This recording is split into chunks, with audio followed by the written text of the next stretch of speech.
a lot of people are still upset they lost their property, and rightly so. They're looking for someone to blame. Do they blame Cuomo? Do they blame the government? Do they blame LIPA? And I'll tell you who I blame. I blame people who name hurricanes. Because Sandy was a name for a hurricane. Some black people names for these hurricanes. Like, if it was like Hurricane Deshaun, Rickachaw. I'll tell you something. If there was a Category 5 Hurricane Jack Quiz coming your way, I would be on the next flight to Nebraska.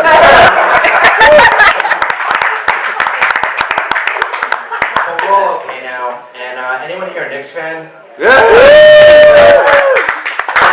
Is it just me, but I've been more of a Knicks fan. I've been a Jason Kidd fan my whole life. Has he gotten whiter? I used to follow him on the Nets, and on the Nets, he was a black guy. And now, every time I watch him on TV, he's like my podiatrist. He's just like a white little guy. And now, the real story right now is the NFL playoffs. Anyone following that? Too, but I think like you, who am I supposed to root for now? All the cool teams are gone. It's all bullshit. I'll tell you what not to root for though. You should not be rooting for a Baltimore-San Francisco Super Bowl.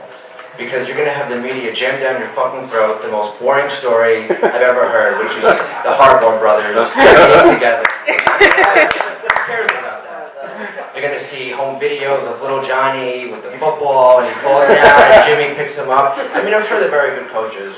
But they're cold-hearted pricks, honestly. And I don't want anything to do with them. I don't care about them. Leave me alone. You're right.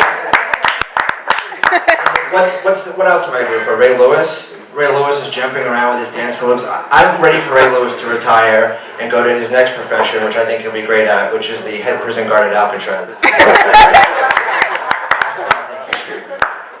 And then, of course, there's Tom Brady, which he mentioned, and I'm not even going to beat around the bush. I'm fucking jealous of him. He's got his shit together like no one else. I can't top him. Really, Tom Brady's the man. So I think I reached a new low. The other week, I got fired from a job I didn't even think you can get fired from. I shouldn't really even mention it. Gadgets and Gizmos. I was working at the mall. I got fired at Gadgets and Gizmos for not selling the products the way that they wanted me to sell them. They wanted me to be very enthusiastic about how I sold it. No matter how small, no matter how big it was, I had to describe the function and what each product did. So people would literally walk by me and I'd have to pick up a mug and say, this is a mug ideal for drinking coffee, soda, milk, water. And people would look at me like, I understood the concept of a mug when I was 8 years old. But the boss, she didn't care. She kept staring at me. She said, pick up the calendar. So I picked up the calendar and I'm like, this is ideal for telling what day it is. Marking down important events. And then every 15 seconds, of course, you hear a whoopee cushion in the background. And I just want to fucking kill myself. But I will say, it is difficult to go home and tell your parents that you got fired from Gadgets and Gizmos. It hurts. And waking up the next morning isn't easy. I mean, where do you go from there? Gadgets and Gizmos. So, I'll give you guys a little thing. Since I've been home, I had a lot of free time. This is something that actually scares the shit out of me. Maybe it does to you too. You ever been home and all of a sudden the doorbell rings, you're not expecting anyone, and right away your first reaction is, who the fuck is that? What does this motherfucker want? And then when you go to answer the door, I think there's a good 35 to 50% chance that guy's going to murder me right there. Usually he doesn't. He's just picking up clothes for the Lucas Foundation.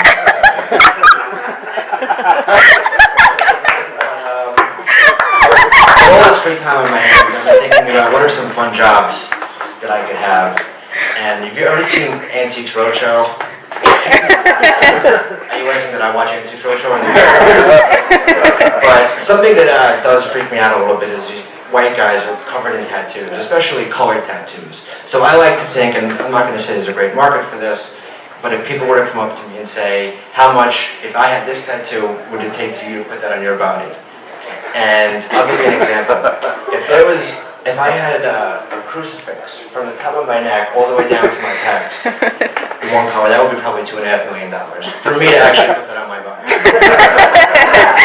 Now, if you actually put Jesus on the crucifix, that would be probably another $500,000. And if you put the blood dripping down from his body off of the crucifix, that's a $5 million offer. I'll leave off with, does anyone give a shit about Lance Armstrong? No. Does anyone care about the Notre Dame guy? No. No one cares. Alright, well that takes care of that. Thank you.